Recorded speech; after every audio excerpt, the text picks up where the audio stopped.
Hello, and welcome to FireMoonRose-Play's season finale for Season 1, Episode 10. As always, we're your hosts, Aurian MoonRose and Saul Wildfire. So, like Roseplay, we are going to do reviews for the games, but they're not going to be as in-depth or as educational. It's just going to be a nice chit-chat between us. And if you guys happen to like this more, I might just change mine to this too, because mine get pretty long. And reviews, I think, should be more than 20-25 minutes. But, so, like the movie reviews that we do here on FireMoonRose-Play, or, well, will, technically, besides the previews, we've changed things around on what it does. Our 5 fields, at least I hope there's 5, I'm just guessing here, is gameplay/controls, music and sound, graphics reality, creativity of the story, and the rating in general/final score. And that's what we're basically going to be basing each section on. Will we rate it? Maybe. Since we're not going to write scripts out for this, we're literally just going to go through with it. But as I joke, so today on the show for the season finale, as we know, we played Lara Croft and the Temple of Osiris, or TTOO, as I had to put it for the title card. So we're going to go ahead and delve into that. With this being a short game as it is, and kind of repetitive, I don't think there'll be too much to talk about in each little section. But let's go ahead and get started with the season finale and the review of Lara Croft and the Temple of Osiris. So, the gameplay. You can hurt one another. Yeah. Mostly with just bombs and explosives, as we learned. I kept knocking you off the edge with that rocket launcher. What else with gameplay? Anything on your end that you... I mean, we haven't quite got to the control part yet, but... Well, yeah, I completely agree with you with that, but I really wish it didn't have the... Oh, the top view? No, friendly fire. Oh, the friendly fire. Yeah, the friendly fire's not so great in a game where you're in tight spaces. Exactly, you're trying to defeat a boss and all you're doing is blowing your partner. Especially when the rocket is like one of the best weapons in the game. Although we weren't supposed to get it till later, but we'd already played that game beforehand. Yeah. I don't know what to think about the top down. I'm so used to the third person Lara. Yeah. I'm not saying it doesn't work, especially for the puzzle solving aspects, but I kind of still don't like the top down. The fact that you have to choose one ancient Egyptian and one modern day person is all right, but I kind of wish you could have like 2 modern or 2 past and then have some other different way to solve things rather than the original way. The staff for the Egyptians is quite interesting. Yeah. Especially that laser. Like, I love the laser. The bosses are tedious, but the great thing about the bosses being tedious is that there's like checkpoints in between them. So I think developers knew that the game was tedious. Yeah. Other than that, I mean, there's a bunch of collectibles, which is nice. There's platforming, just like a Tomb Raider game, but from the top up. Sometimes you get a little confused on where you're jumping. But, I mean, all in all, the gameplay, for the most part itself, is not too bad. Yeah. For a very short game and probably a cheapish game, it's definitely okay. Yeah. So, any final thoughts on that before we move into the controls?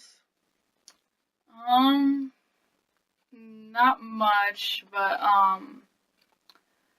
I forgot what I was gonna say. Okay, like, the running's very fun in the game. Yeah, the running's fun. I forgot about that. There's a point in the game where you actually do running because lightning bolts are coming or stuff is collapsing, and running away and trying to survive that is pretty awesome. I think that was, for me, one of the best aspects of the entire game. Yeah. All right, so let's get into controls. I know we both had this issue, but I'm going to let her explain it because she complained about it more during the show. So, have a way of controls to start with. Well, it's the jumping thing. You're looking right at it, and she jumps, and she's just like, or sideways, or jumps the complete other way, and it's My personal favorite is when you try to attach somebody with the grappling hook. And you can't get them. And you can't get them, or they can't get up. No matter what they do, they keep going this way. Yeah. Speaking of that, the combat is used by, I believe, holding down one of the top buttons, and then the right control stick in that direction. Now, albeit, that is a nice way to switch shooting faster, and I do like that aspect, but at the same time, I don't. It does feel like it's a third-person shooter, and so I really wish it was just the right trigger, and the left trigger would just move the character around. But you have to actually press the analog stick for the fire button. It would have been better if they would have switched it, and the fire button would have been at the right trigger, and the move around would have been there. Now, albeit there's probably something in the option menus to change it. I think one of the worst controls of the entire game has to be the mirrors. I know what you're going to say, that it's kind of your fault. You're the one that controls them. And that's true. But again, you've seen it sometimes where you just, like, she doesn't want to move correctly to get it going. And then you're off by, like, half a centimeter. You're trying to turn it, and she's just like, nope, this way. So there's that. I did hate the final boss fight. Having to take away the shield and light it, albeit it was a nice co-op, it was a pain if you didn't know what you were doing and the boss kept going around. The second boss kept going around lighting them. So there's that. So is there anything else to close with for the controls? I don't know. Honestly, I liked the shooting controls more than I do for regular games, and I have to disagree with you on that last boss fight, because I really like that too. I'm not saying I don't like the boss fight. I just don't like it the very first time. Well, I liked it for the most part, but yeah, the jumping for sure and the grappling was what I mainly had a problem. Alright, so what would you give the rating for the gameplay controls? And as to why? I would say probably a 7, and because I liked most of the controls, it was pretty much just the grappling and that put it that low. But I'm gonna give it a 5. It is kind of low, and usually I'm higher too. I'm going to give it a 5, mostly due to the fact that I did enjoy the gameplay. The controls were pretty okay for the most part, other than what you said. Yeah. But they just feel like they get repetitive way too fast. And I love repetitive, but it seems like they do get repetitive. But the running, actually, no, you know what? I'll give it a 6, because the running really puts it up there. So, all right. So we're gonna go ahead and move in next to the music and sound. Okay, so for the music, there was like nothing. Like, I can't remember anything of the music in there. What I want to say is, at least at the time, felt like it was actual Tomb Raider music. Yeah, like something from the game. It did feel like it, but like not anything that I could remember. Nothing that really grabbed out at you. Not even the ending credits. Yeah. Like, it wasn't, mostly, don't get me wrong, if it was a game that filled tension. Now, I do want to say, I do think it did fill tension, though, when you were running away. I think there was, like, tension music. Yeah. And that was pretty cool. But, yeah, no, the music was kind of forgettable. Yeah. Wasn't really, and even if it wasn't forgettable, I think you focus way too much on the gameplay. Yeah, that you're not even paying attention. Yeah, you're too focused. So I guess, unless either of us have any more final thoughts on music, since there really wasn't much to talk about. No, I don't. No? I guess maybe there was Egyptian type music. Honestly, it is forgettable. There isn't much to say, honestly. Tomb music. Yeah, tomb music. Boy, that just makes me think they're like people sitting there watching their person being embalmed or something. This is nice tomb elevator music. Yeah. Alright, so I guess that means sound would be next. Well, I guess there was that crocodile alligator thing that made roars or whatever, and the crocodiles, I guess. Yeah, the The major crocodile, the thing that's cursed you, Yeah. it's pretty ferocious. And the first time they popped up, I was sitting there going, "Oh God, where is it? What is it? What is going to happen?" So yeah, the bombs sound like bombs. Most of the weapons sound about right. I think they incorporate the steps well. But I think all the sounds work well for the game. The voiceovers are at least top-notch done for the most part. Yeah. Like, I liked most of the voice actors that played Laura especially, but also, like, Set. Yeah. Because they kind of demonized his voice, and... So, I mean, all in all, the sound definitely wasn't bad either. Wow, we do not have much to talk about in this section. Yeah, no. No, so, any final thoughts on sound? Not really. Everything that was supposed to be in the game and done was exactly what it was supposed to do? I guess the ball ticking. Oh, that's right. No, there is one memorable thing.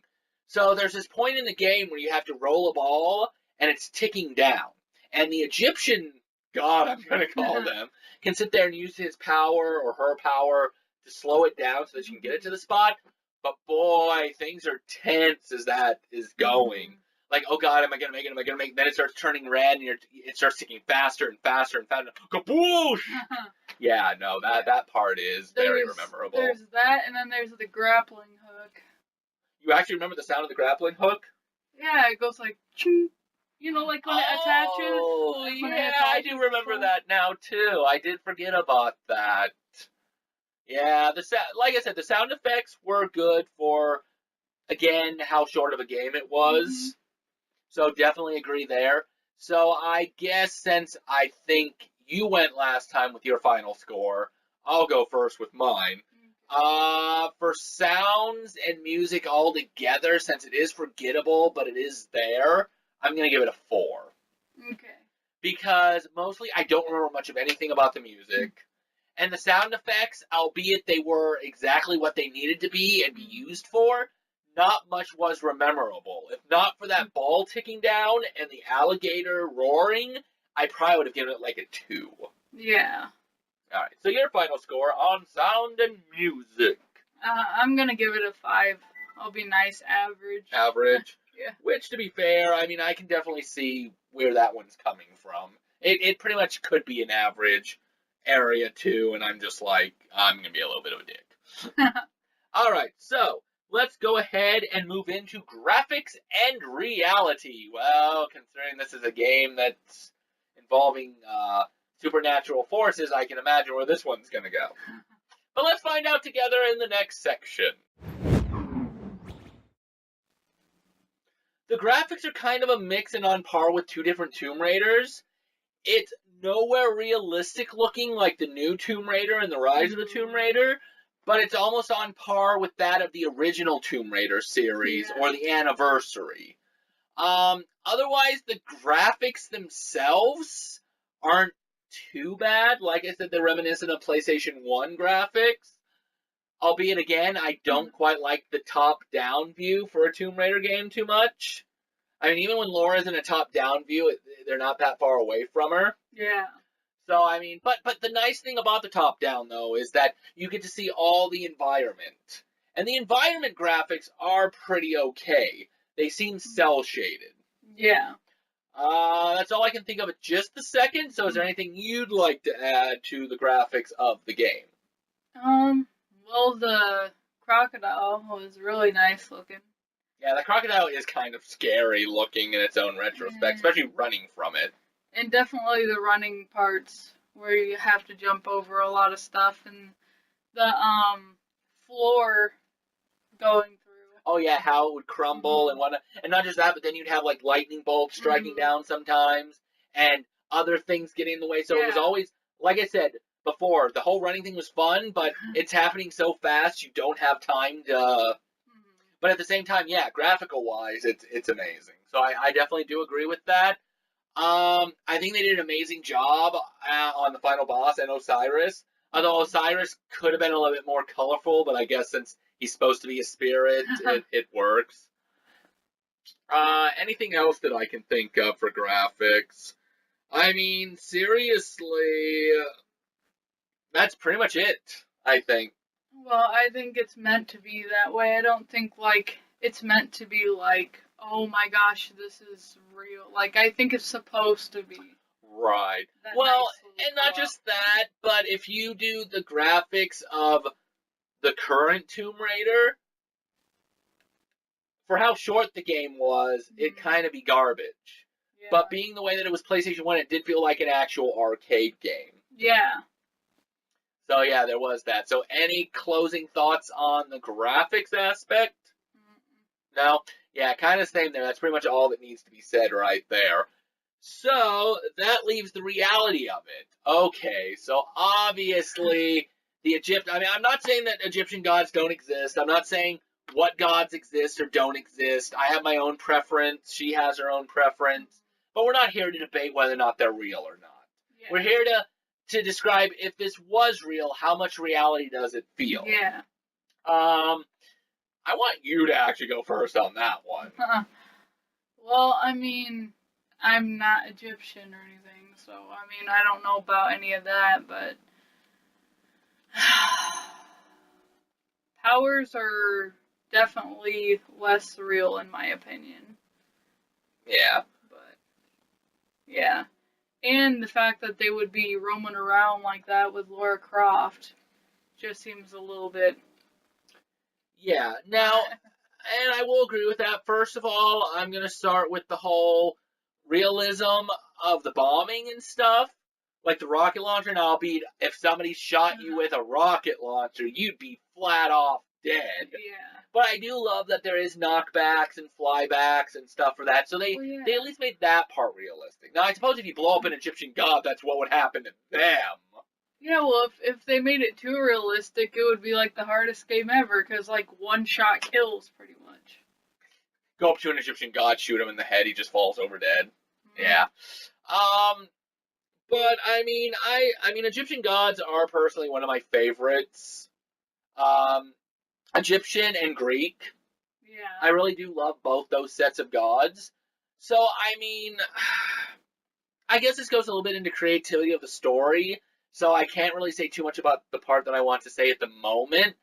But, I mean, I suppose if the Egyptian gods exist, then I suppose this is all plausible. But I can't, maybe I can believe Laura joining up with them because she has fought supernatural things and stuff like that. But I can't see Carter joining up. Yeah. He seems like the skeptic. He seems like the guy who would be like, oh, hell no, I'm done. I'm out. I don't believe any of this is happening. Try to escape, get killed by a curse. Yeah. Or try to escape, get killed by a curse. So in that retrospect, not too realistic for Carter. But the rest of it, I mean, at least is, I suppose, plausible. I mean, it's nothing too out of the ordinary. At least they don't give Laura and Carter powers. Technically, they don't even give the gods powers, really. I mean, they get that shield, but that can all just be explained with, like, technology, maybe with the staff. So, I mean, there's that. What I can say, though, about the reality of it all is light refracts, but not like that for the mirrors. So, I mean, I don't know what I think about that one, and the fact that they actually, I mean, I understand people making traps in pyramids and stuff. They did that in actual Egypt. But this mirror puzzle, where you'd have to have an Egyptian god to get through it, doesn't seem realistic at all, because if they were gods, they could automatically go where they wanted to. Yeah. Not, oh, well, I gotta solve this puzzle for this mortal so that we can continue on. Or the light thing. I understand it was because Set was doing it, but it just kind of felt out of place for reality, too. Yeah. So, I believe it's your turn to give a final rating, unless you got anything else to say about graphics and reality.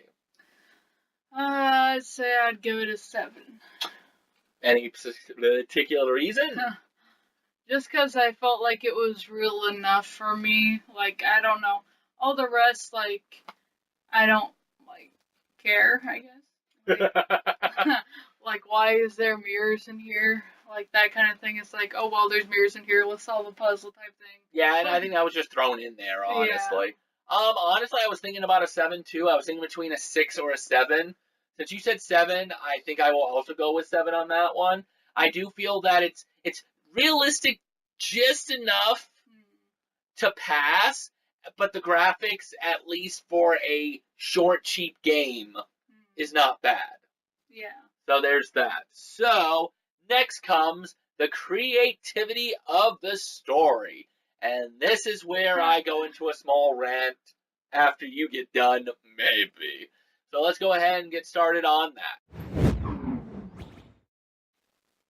So for the creativity of the story, like the entire time you're just like collecting pieces of Osiris and running away from people. Yeah, so, I mean, that's extremely true. I mean, that's literally it in the nutshell. I mean, there are some collectibles you can get and weapons, and there's 6 special tombs that are optional. Like that, yeah. But the main focus is the fact that Laura and Carter go into this temple, which obviously I'm pretty sure they knew it was the Temple of Osiris. They go to get some artifact. They never really say what it is, or I don't even give 2 craps what it is. And they get cursed, like I had stated earlier in the review. And now Isis and Horus, the sun, need to help them defeat Set by reassembling Osiris, which is the only way to beat him. That's literally the plot, like she said. Fighting enemies, solving puzzles, and blowing each other up. Now, here's where my main issue comes. Now, it kind of goes towards more of the end of the story. I mean, I'm going to try to stay as spoiler-free as possible. But basically, once you beat the game, Osiris and Isis is like, oh, yes, and one day he will come back, or may come back, and you will be there to help us once again. I know they were trying to make it feel like it was opening up to a sequel, but honestly, it just felt like it was starting a time loop. Yeah. Not only that, but it also felt like they're like, oh, now you can replay the game again. Yeah. Not just that, but lastly, heck to the no. If Set comes back again, I'm staying in Aruba or something far away from Egypt. Was there anything else with creativity of the story for you? I know I got a few more things. I mean, not really. Yeah, I mean, like you said, the game is very simple. And that's because it's short. There's no time to really get character growth. I mean, other than the fact that we know who Laura is. Yeah. So, another thing is the story talks about how Horus was born after Osiris had died. They brought him back from the dead for one day to have lovemaking so that she could get pregnant. Like, Horus never knew his father. Yeah. And not just that. Not only did Horus not know his father, but then there's also the fact that I don't care what anybody says, and I said it during the show, she's a necrophiliac. Plain and simple. But, I mean, there's not much character growth. Laura stays Laura. Carter, I want to say I know he's important from Tomb Raider, but honestly, I don't remember him from any of them. I don't either. No, and I know you haven't played all of them either. I think I played most of them, even that crappy knockoff that people hate. But I can't keep track of their names. No, I'm surprised I can't even remember Carter. Watch it be Carver or something. Or no, it was Carver. Carter? Carter. It is Carter. Carver. See? I mean, there's no real character growth. I mean, there's a little banter in the story about, I think my favorite part was when they were talking about ancient Egypt and the stories. And I think it was Horus like, whoa, no, that's true. Like, this is real history. It's like, oh yeah, I forgot. You guys were around that time. But yeah, no, I mean, is the story creative? I mean, I guess for a Tomb Raider, because I mean, in Anniversary Edition, she took on it, or an Anniversary /1, involved Atlantis. One Tomb Raider involved Excalibur and Thor's hammer. Yeah. And then the newest Tomb Raider involved the Kamatai. I don't even remember what that tribe's called. But the queen who was supernatural. So, I mean, really, this kind of does rank up there. But, I mean, I guess the creativity's all right. Yeah. I mean, I didn't mind it for a short game. It at least does everything that it needs to. I just wish, if it didn't play the way that it did, I wish it was a little longer. Yeah. But, since you went first, I'll go first on my rating. I'm going to be generous in this one in the creativity and give it a 6.5. I wanted to say 7 or 8, but I mean, even though it's creative, it's short, and even most of the Tomb Raiders are long enough and have more story-driven elements. This is definitely a game that is more multiplayer. You don't want to play this game. I mean, you can play the game on your own. Yeah. This is one you get friends with, 2, 3, 4, for it to be any good. I give it a 5. A 5? I think it's pretty average for the creativity. Understandable. I can agree with that. And that was the problem. I didn't know where to go if I wanted to go standard or a little over. Yeah. So that does creativity. So all that is left now is the rating and final. How do we even pronounce it? I'm still trying to get used to this. So start that up quickly. I know it's a rating in general and final score. So, I mean, it's still the same thing, but I still got to figure that out. So, let's go ahead and move into the finale of Season 1 and let you guys know what are we being played on Season 2. So, we've come in the time of the show where we do the final rating, final review, final score. All the above. Now, unlike the original Rose Play, where I tell you 3 sites, things, and whatnot, I don't really care here. We're just giving our own personal opinion and what we think. I gotta give it a 5.5. Maybe close to borderlining on a 6. But, I mean, it's an average game, just a little bit above. But, I mean, if you count it like Tomb Raider, it's not that great. The game would be much better if there was much more filler in there for much more story, or if it was longer than a few hours. And I understand that they made it short, and that it was like a co-op party game, and I get that. Which is why I'm going to give it a second score. If just by itself, it's a 5.5. But if you can get a group of friends together to play it, I'm going to at least jump it up to a 7.5. Because that's where the real fun is probably going to be. And the messing around and the goofing around. And I think that's what this game was made for, and where it truly shines. But otherwise, I've got to give it a 5.5, because it's literally just an average game that just goes a little bit beyond, but it goes so barely beyond that you're just like, okay, sure, I can see why it's a short game. And that's mainly the reason why I'm doing it, too. Is because of the fact that it is short, the fact that it's from top down and the graphics aren't that good. And don't get me wrong, I don't care if the graphics are good with the rating. But considering it was a Tomb Raider game, I wasn't sure what to expect. I liked that it was PS1, though. It was a nice reminder of the past, or at least Anniversary Edition. But, I mean, there is a lot of flaws with it, too. The repetitiveness just gets way too fast, and I like repetitive. But when there's no story in there to kind of fill the repetitiveness, it starts to get a little... Yeah. And so that's why 5.5, 7.5 with friends.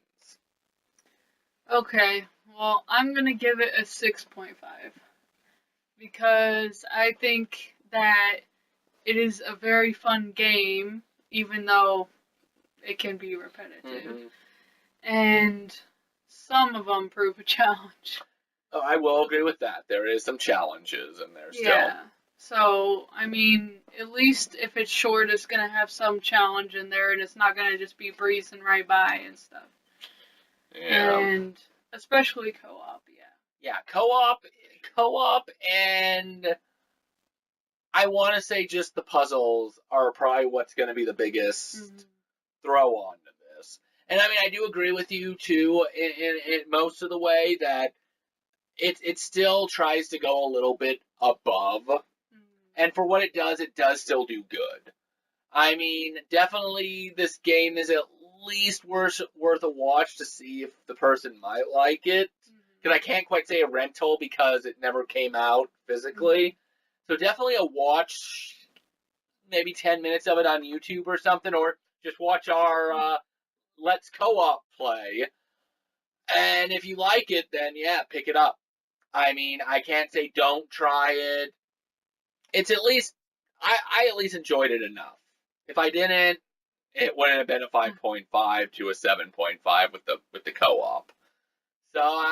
So let's see. You gave it a 6.5. I gave it a 5.5. So I think we could pretty much say that the final rating is a 6. So that leaves it for the end of Season 1. Now we will be back next season for the playthrough, which we will be calling... I forgot what I was going to call it. Do you remember what I said we were going to call it? Season 2? What? No, instead of Let's Co-op, it was...